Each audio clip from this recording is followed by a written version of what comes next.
NYWCites! I am the administrator of the NYWC message board, Robert Lottie. Hotter Than Hell 2022 was, no pun intended, a fiery show in more ways than one. The event got underway with a battle royal, kind of, I wouldn't say like featuring a who's who of NYWC, but among the participants were Jordan Reddington, Jorge La Bestia, Mouse, Rex Lawless, Jay Bougie, Ian Aldwin, Adrian Santos. I know there was more. Shadow. Yeah, Shadow. We had Johnny Rambo.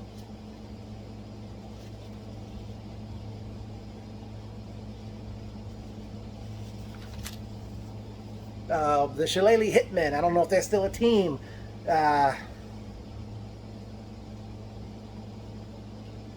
Shillelagh Hitmen, as I mentioned.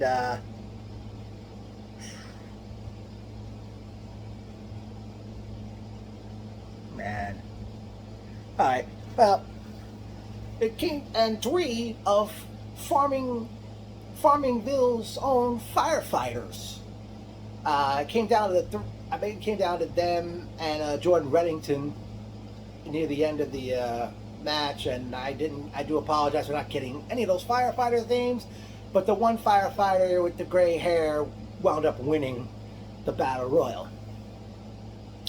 Next, we had a single competition. We saw the Greek god Papadon do battle with Absolute Alvin Alvarez. Very good matchup these two actually had, and wow. And it got to the point Papadon attempted a pile driver, but Alvin countered with the jackknife pin, I think it's called, where he sweeps the legs out from under. Just think the way Shawn Michaels pinned Triple H back at SummerSlam at the Nassau Coliseum 20 years ago this month. And after the match, they did shake hands and embrace. Next up, we had women's action as Dolly from the Fifth Dimension took on Willow Nightingale. Good match these ladies had, and I forgot how, but Willow ended up pinned Dolly to win the matchup. Up next was 6-man tag team action as we saw Dickie Rods, Dan Barry, and the Big Gun Nuke do battle with Mr. Main Event Salvatore Savelli and the Specialists Gerard Stevens and Giorgio Lawrence. Barry and Nuke, at one point they were out on the floor with the Specialists, and when the referee was not looking, Savelli hits Rods in the balls, and he ended up pinning him to win the match for his team. After the match, Rods gets a hold of the microphone, and he tells Savelli, this needs to end, and he says, you know what, leave your Specialists home, Barry and Nuke will stay home, and he challenged Savelli on Saturday night, September 24th, when NYWC comes home to the Sportatorium in Deer Park, as he has challenged Savelli to a last man standing match. Next up, we had a battle of big men as we saw making his return for the first time since Psycho Circus, the Miasmas, Zach Ramses, as he did battle with the Big O. Very good matchup with these two going at it, and the Big O hits his power slam, but I don't know if something went wrong, because after he hits the power slam, looked like he was gazing up at the sky or at the lights or something before he pinned Ramses to pick up the victory. Next up, we see another man who made his return to NYWC after a lengthy absence, the lit superstar Sebastian Cage, as he challenged the cause of it all, Joey Conway, for the Fusion Championship.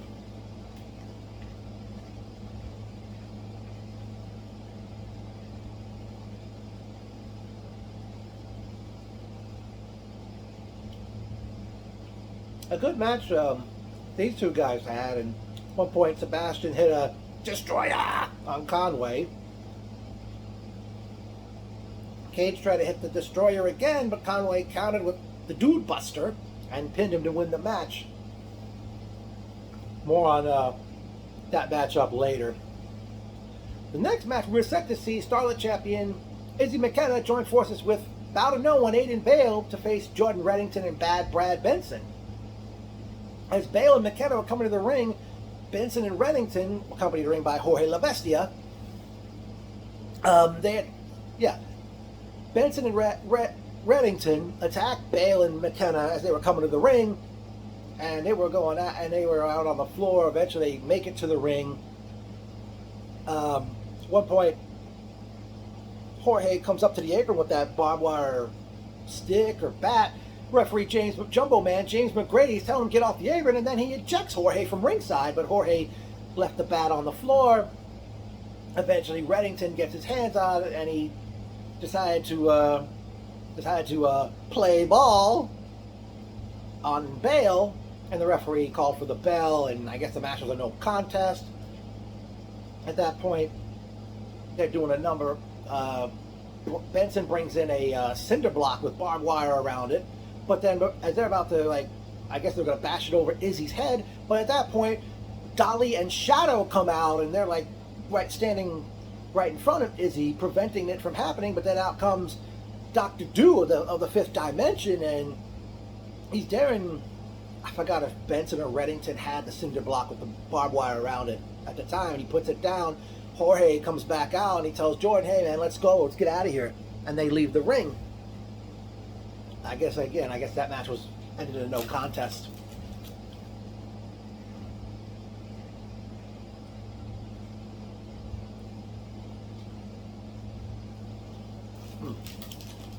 Yum.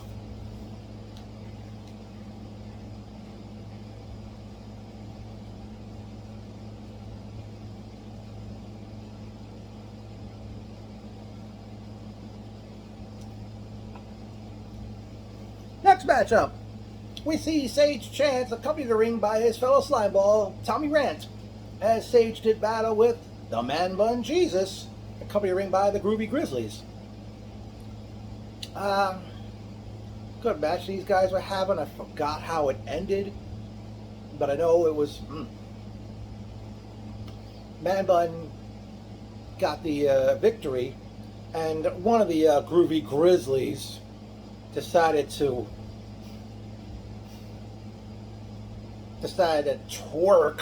At one point he was twerking at the ladies sitting near me.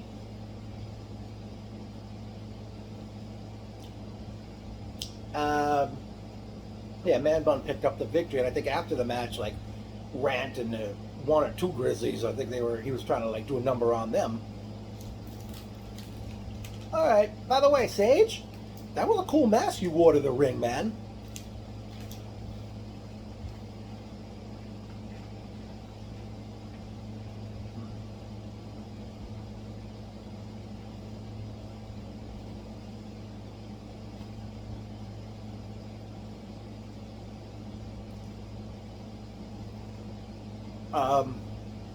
Next up, we see our favorite drinker, JT Kaysen, as he challenged Michael Mastretta for the heavyweight championship. At one point, Kaysen lifted Mastretta up for a move, and Mastretta's feet bump into the referee. I forgot. At one point, the referee didn't catch this. Mastretta hit Kaysen with one of the beer cans from that, I don't know how big of a pack that was, of beer that Kaysen brought to the ring. And Mastretta, I forgot what that neckbreaker move of his, and he pinned Kaysen to win the heavyweight championship. Retain the heavyweight title.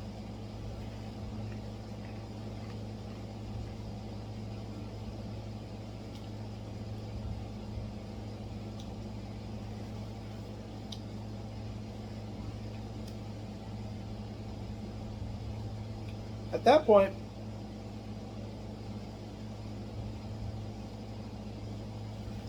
they went to intermission, and at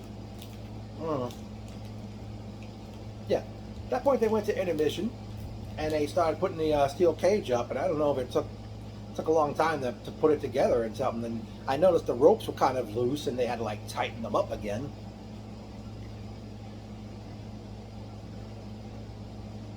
It was kind of odd seeing a lot of the wrestlers who competed earlier in the show still in their gear, helping to put the cage up.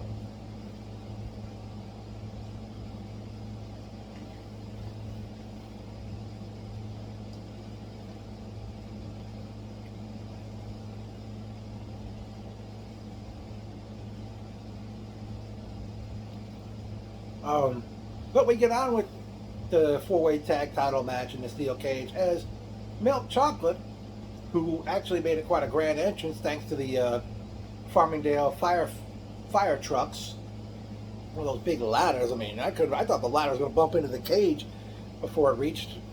I don't know what that room was they used where the wrestlers stayed behind the curtain and got changed and stuff. But it was Milk Chocolate, Brandon Watson, Randy Summers versus Septim Micah Cortez, The Audacity, versus Dave McCall and Nate Wallace, the Rep. And it was going to be the SAT, Jose and Joel Maximo, but it was Joel Maximo and Chris Cage of the Zoltan. I'm not sure why Jose didn't make the show. I don't know if he was injured or something came up with him.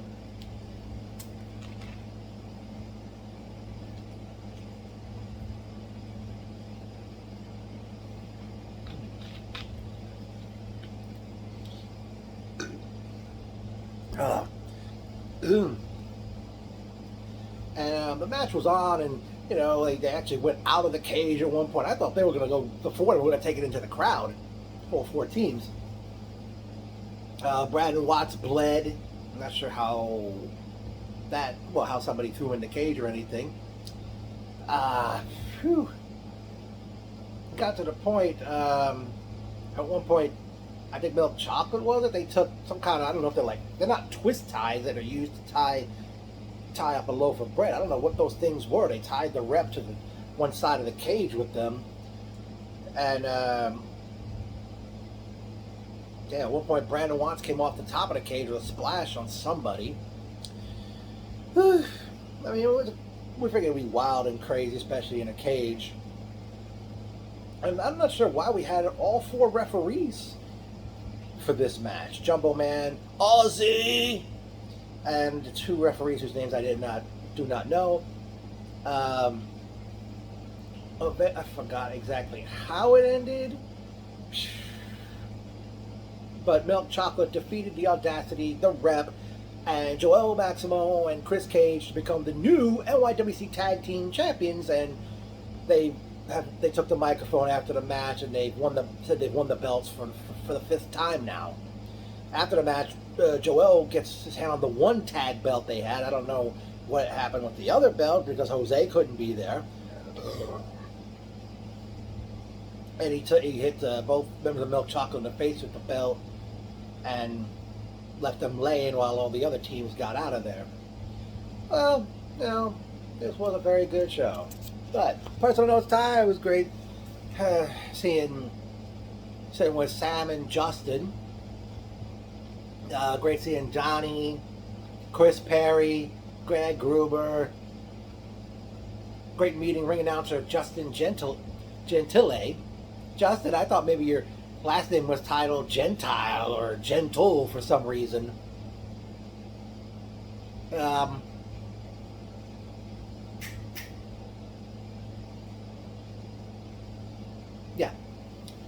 Before the show, Sam, Justin, and we actually went to eat at La Roma Pizza on Horse Block Road. Great to eat there again, because I ate there before Psycho Circus earlier this year.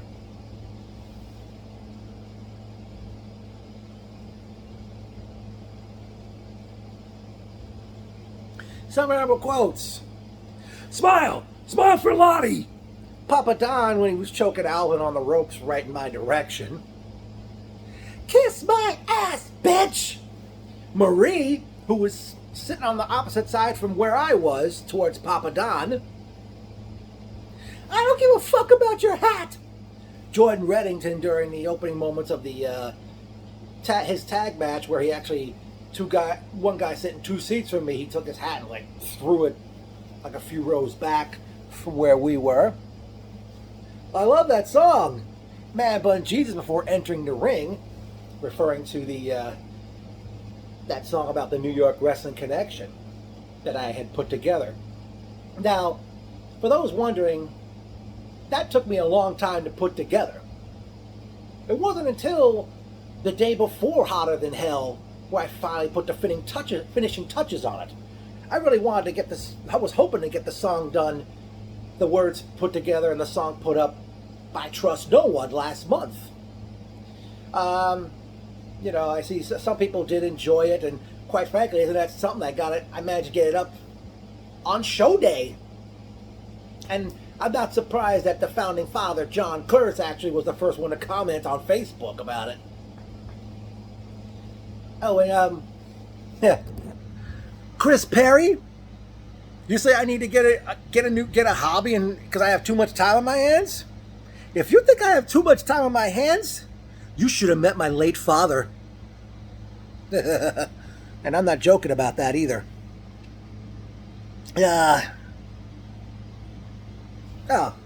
During the Sebastian Cage-Joey Conway matchup, Sam, he was yelling Conway has a mangina. And you know, some people in the crowd actually started chanting that. And that includes 4 good-looking ladies, I noticed. Alright,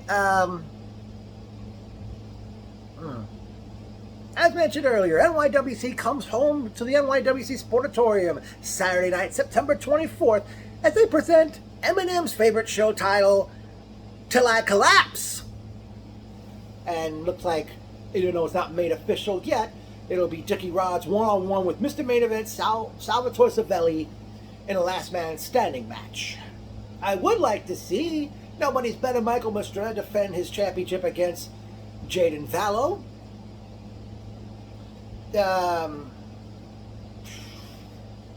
Wow, I'm kind of like, excuse me. I don't know who I'd like to see the new tag champions, Milk Chocolate, defend the tag belts against in their first defense. Would like to see, unless I'm mistaken, this is like the second, no, it's not the second, because they were at Summer of Love 2, the Dirty Deeds. They were not at this show, and they weren't at Trust No One last month, but they were at Summer of Love 2, which I missed. Dang it, how else, who else could I, well, actually, maybe consider what happened in the Battle Royal, maybe finally see Mouse and Rex Lawless one-on-one again, because they fought each other back at Trust No One last month.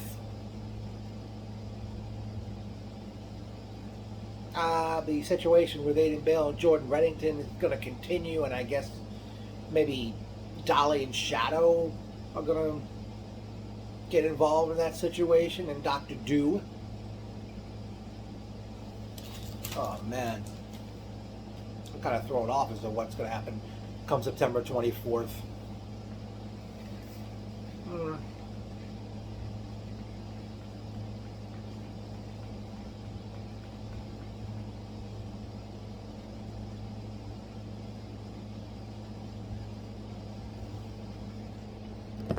Now, as far as my song about New York Wrestling Connection, of course, you know, it was not exactly a complete parody of Billy Joel's "We Didn't Start the Fire." Tell me, for those of you who've watched it, let me know. You got a way to get a hold of me. You can message me on Facebook and all. Tell me, what was your exact reaction? Did you laugh? Did you smile? Did you applaud? You know, let me know what you all thought, for those who've already watched it. Yeah. And, let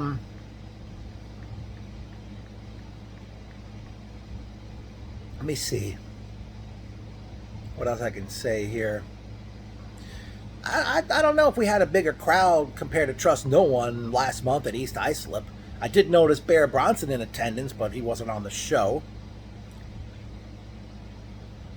Oh, I forgot to mention in the Battle Royal, or did I mention him earlier? Ian Aldwin.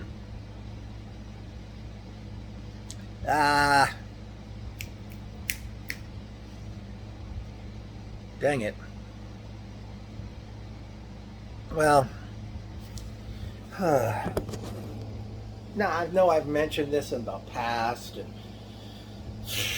about a good-looking lady who's frequented NYWC so many times over the years, and not surprisingly, I once again backed down from even having a conversation with her.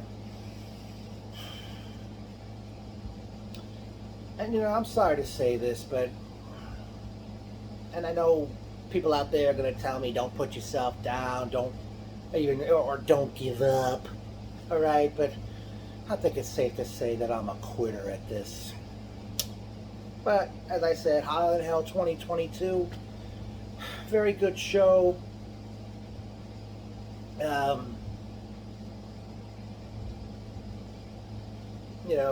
Can't wait for September 24th, back home at the Sportatorium.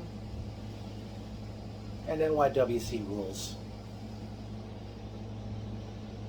Oh man, I don't think I'm ever gonna get to talk to that babe.